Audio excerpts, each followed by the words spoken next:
I mean, I would love to see the polling on the number of people. Now, I mean, look, so my Facebook feed is very deceiving Hmm. because I see like a lot of folk that are like us on there Sure. commenting.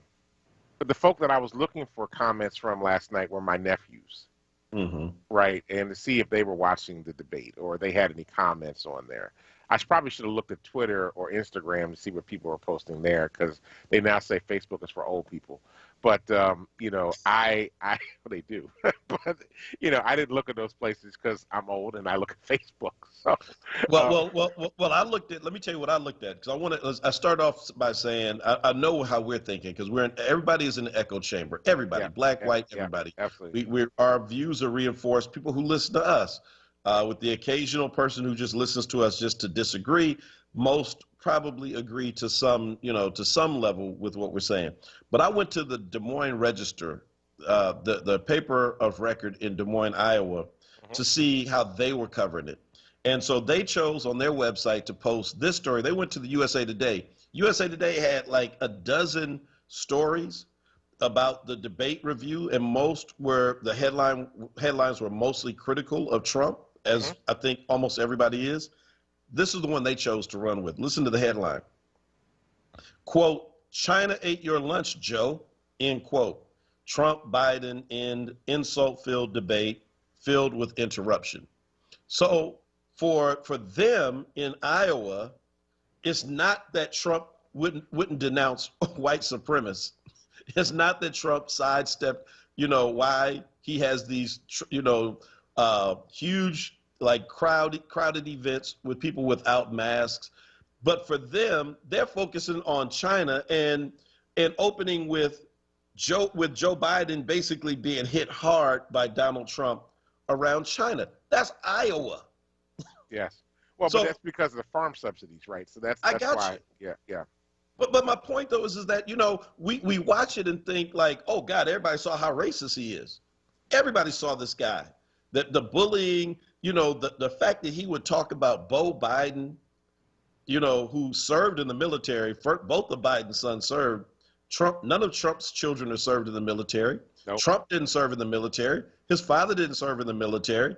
And then you're gonna take this guy as he's talking about his dead son and pivot from that to talk about his other son and bring up things like his addiction. I mean, but again, we see that in Philly and in blue cities, but in Iowa, that's not what they're talking about this morning. I hear you. I want to point out something actually related to this that Mark Lamont Hill posted about on Twitter, and he said if I'm going to ask, he was quoting Chris Wallace early in the morning. Chris Chris Rock. Wallace, no, Chris Wallace, who asked the question about race. He said, "I'm going to ask a question about race. If you want to respond about something else, you can."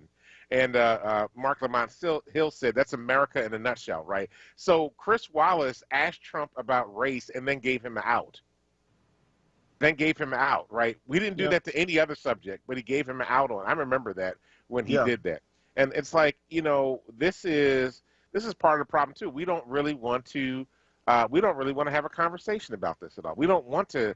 I mean, I don't know. Maybe his Fox News dog handlers were forcing him to do a disclaimer on that question. Hmm. But the bottom line is that that is the problem that we have, right? Like you said, they watched that whole debate, and their main concern was China, and that because the trade war with China has increased their farm subsidies, so they were happy about that. But it was also a blatant disregard for the suffering of others in this country. 200,000 people, 200,000 plus people are dead in the United States. 1 million are dead Hmm. in the world because of COVID-19. We have 1/5 of the deaths and 1/5 of the cases of COVID-19 in the United States. We don't anywhere near come to 20% of the world population.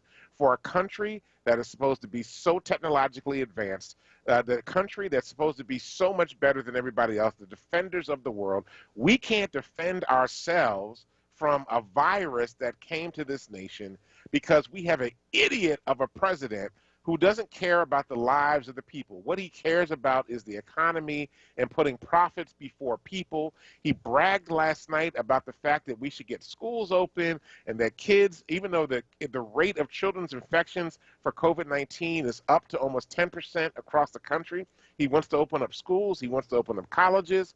He wants to get people back to work when it's not safe to be able to do so right now. But the thing that people are concerned about is farm subsidies. They're concerned about the trade war with China. They're not having a conversation about race. Our country is a freaking mess right now. It is a disgrace. We ought to be embarrassed that we are Americans. We ought to be embarrassed by the leadership that we have, and we ought to be embarrassed by the fact that it's not just Donald Trump. It is the Supreme Court. It is not just the Supreme Court. It is the Senate. And in the Senate, and particularly, it's a man by the name of Senator Mitch McConnell that is an absolute travesty for this country, who has Donald Trump pulling him around by the back of his belt because his wife works as Secretary of Transportation for this nation. This is problematic, folks. It is embarrassing, and we better take back our country. Otherwise, we are probably going to find ourselves back in the 1860s again. Well, with that said, we got to get ready to go to break. And let me just say, Tawanda wants us to know that Chris Wallace's hands are bigger than Trump's. We got to go to break. We'll be right back. It's the Power Hour.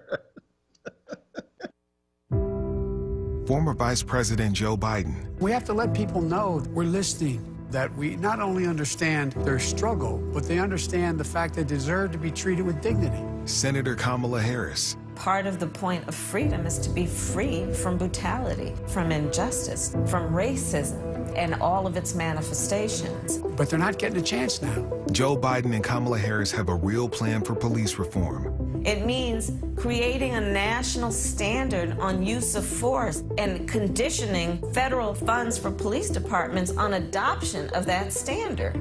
It's about giving the United States Department of Justice the subpoena power to investigate systemic police misconduct. And that's what we're going to do. We're going to change that. I really mean it. I believe with every fiber in my being, we have such an opportunity now to change people's lives for the better. I'm Joe Biden, candidate for president, and I approve this message. Paid for by Biden for president.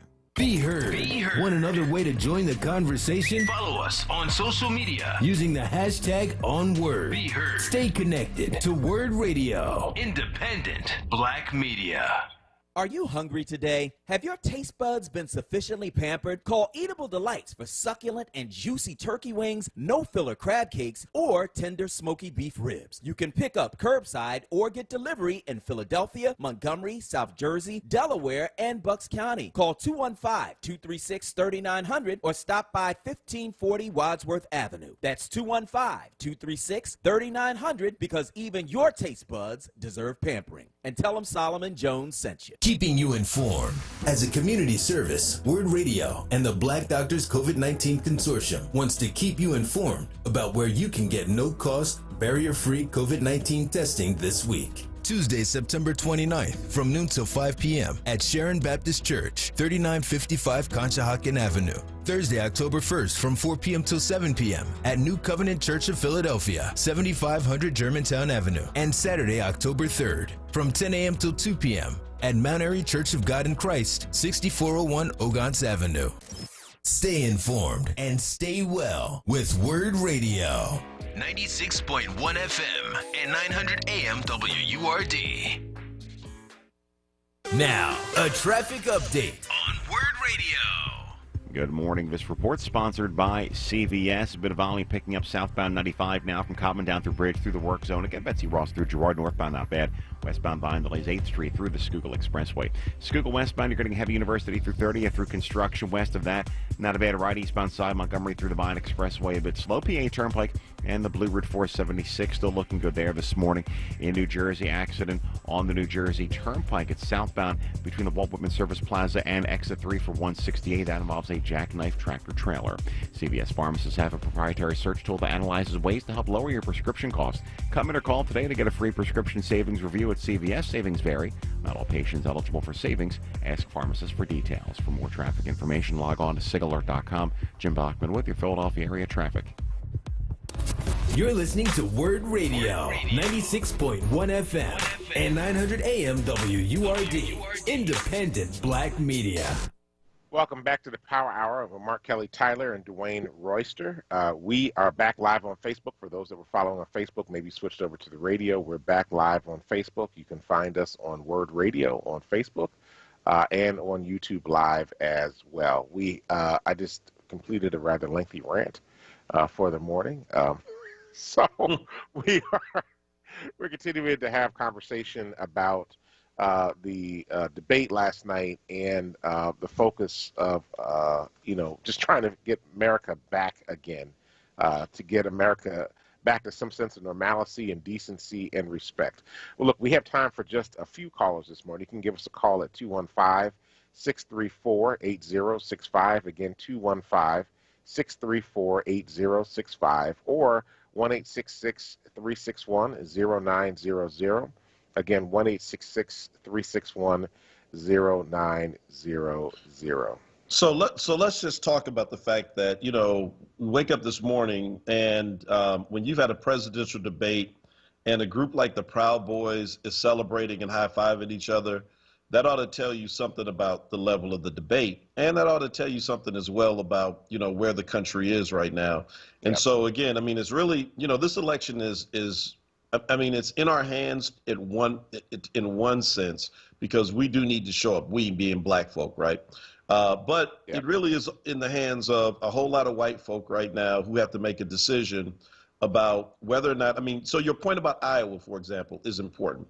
Because as you said, for Iowa, they're waking up this morning and they're talking about the debate as, Trump won because he's, hyping up the fact that China, quote unquote, ate Joe's lunch because it benefits them personally.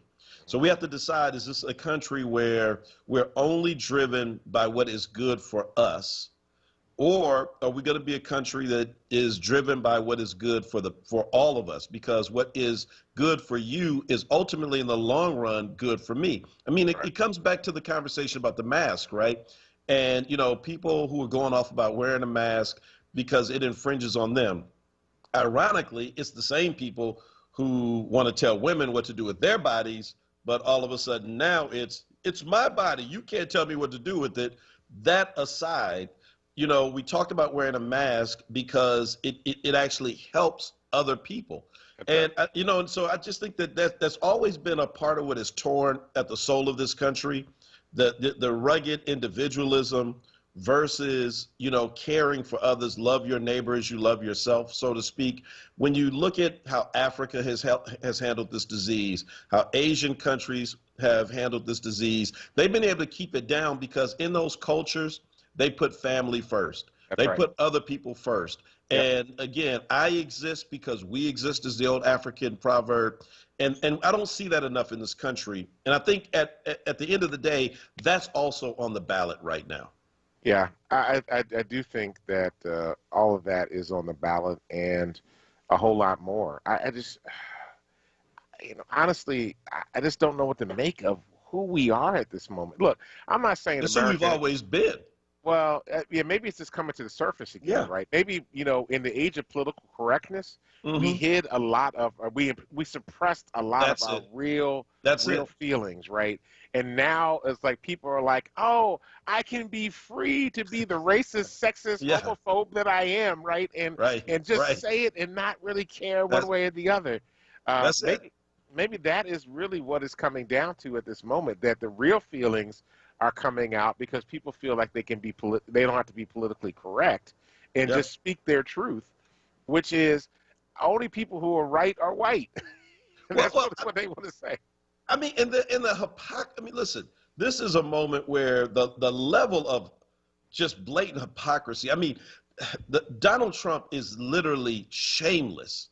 This is what makes him such an effective politician, because most people would have been too ashamed to ever come back. Who would even want to go on a debate stage when it's been revealed that you paid $750 in taxes, $750 in taxes for 2 years of your presidency, and then you're going to come out talking about what we're spending money on? Actually, it's not we.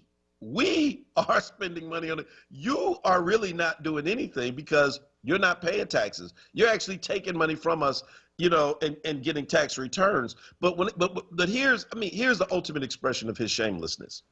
He goes on and talks about the fact that black folk, he tells Biden, black folk haven't forgotten you. They remember what you said about black people in 1994 about the crime bill. You called them super predators. I'm like, dude, about the same time, as I recall, you, private citizen, who ain't got nothing to do with the Central Park 5, took a full-page ad out in the New York Times calling for bringing the death penalty back to kill these 5 innocent boys. And once they were found to be innocent, you still have not apologized to them. For all of the talk that you want to make about criminal justice reform and how you're letting people out and you're so good to black folk, you cannot even apologize for being wrong about the Central Park 5, and you want to tell us we've not forgotten about Biden? Well, if we haven't forgotten the crime bill, I was about to say something, certainly have not forgotten what you said about the Central Park 5, and we're not going to let anybody forget. What a hypocrite. So here's my dilemma. So we had one of our listeners on Facebook earlier posted about black folk that weren't still voting in this race. I'm deeply concerned about black folk that are voting for Trump.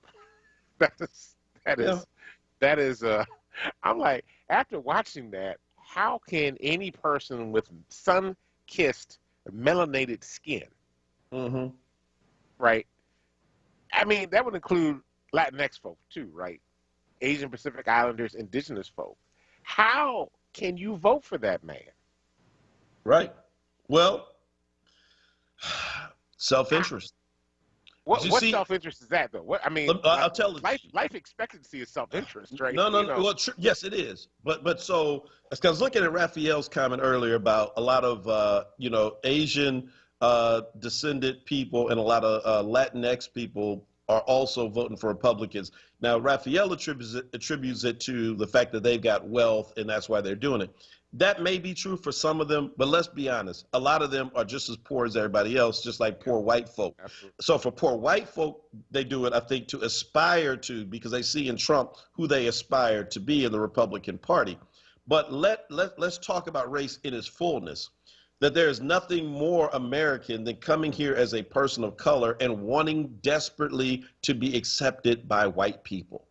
It is, look, I can't get in Daniel Cameron's head. I can't get in Clarence Thomas's head, but I have to believe, based on some of what they have done, that a part of what they do is motivated because if I can wear the right clothes, move in the right neighborhood, do the right things, finally, white America will accept me. Once you get that out of your head and you don't care whether folk accept you or not, you are free to operate on your own terms. I don't really care if you accept me or if you don't, because I'm just going to be me. And I'm just telling you, I think that a lot of that drives the decision for many of these black Republicans who are with Trump no matter what. I mean, we're not talking Michael Steele Republicans, right? Right. Who may have a legitimate difference on abortion or on taxes or the size of government. I can have that debate. But when you can still protect this man after last night, who has said to armed militias, you stand by because we might need you, is the part that was the subtext, the dog whistle you referenced earlier, and you still stand by him, man, there's something wrong with you. That's what I'm saying. Period. I'm just like, I cannot understand folk that are willing to do this. And that's why I often say this too. I want to be clear about this. I separate Trumpers from Republicans, right? Yeah. So my grandfather was a Republican committee man in the city of Philadelphia. Now, he died back in the 1960s. So let me just say that this was a very long time ago, and this is before, he was a committee person, active committee person before the Kennedy era, when a lot of folk of color were Republicans because of Abraham Lincoln, okay? So, I mean, because the Democrats did not support black folk by any means, right? It took some years before the party began to switch over. And then black folks went from the Republican Party to becoming Democrats. So my grandfather was a Republican city committee person in South Philadelphia during the 40s and the 50s, in the early part of the 60s in this country. So I want to be very clear that the Republican Party and what its principles for, and I mean, don't get me wrong, both the Republicans and the Democrats have racist in them. But those parties, the Republican Party was really about small government, about, fiscal conservatism, and really had a more libertarian bent to it. This thing that we have right now is an abomination and a morphing of the Republican Party into a cult. And I think we just need to call that for what it is. It is not the Republican Party. It is a cult of Trump worship. And I think we have to separate that out from what the real Republican Party is. I agree with you. I can deal with a real Republican, right? But I cannot deal with a Trumper, and that's something totally different. And listen, and look, for all you all you folk caught up in the cult, you ought to do some study on what happens to cults. The cult leader usually does all right. That's right. It's the people. Kool-Aid. That's exactly right. And so, look, I know we're coming up on the end of the show, unfortunately. We'll be back tomorrow at 6 a.m. But Stephen Green, Reverend Stephen Green, AME, who's been out in Louisville, actually, we got to talk about that tomorrow, about the Breonna Taylor case, about the grand juror who is suing to, have who's saying that they were actually misled. I think this is really important. But Stephen Green makes this comment. He says Joe Biden should refuse any further debates with Donald Trump until he condemns white supremacy and agrees to a peaceful transition of power. I honestly think that is one of the tactics that the Biden campaign should do. If the other two debates are going to be just like this, we honestly don't need it, right? That's right. Because that was not a debate. And I would not do it. And I think that the majority of the country would support him in it. And if Trump can't say those two things, then if I'm Biden, I'm tapping out. And one final note, I agree with our chief public defender, Kiera Bradford Gray, who said that she was just, again, taken aback by the fact that the Biden campaign did not invoke Trump's condemnation of the Central Park Five. Biden folk, if you're listening, you might want to add that into your talking points. Trust me, because we have not forgotten. Absolutely. All right. Well, we are at the end of our show. Thank you, Dr. Tyler, for everything that you do and for being present this morning. Thank you, Kuwesa, for watching the debate last night and for being up early in the morning and being on the air with us here as our technical producer. We appreciate you. Thank you to all of our listeners and to all those that commented on Facebook Live. Not sure what happened on the second feed, but we'll be back again tomorrow to try to make it all work out. So listen, folk, go out, change the damn world, because if you don't, nobody else will. Peace. Deuces. Oh, stay tuned for Wake Up with Word with Solomon Jones. Oh, I got eyes in the back of my head, just in case I have to run. I do what I can when I can, while I can for my people. While the clouds roll back and the stars fill the night, that's when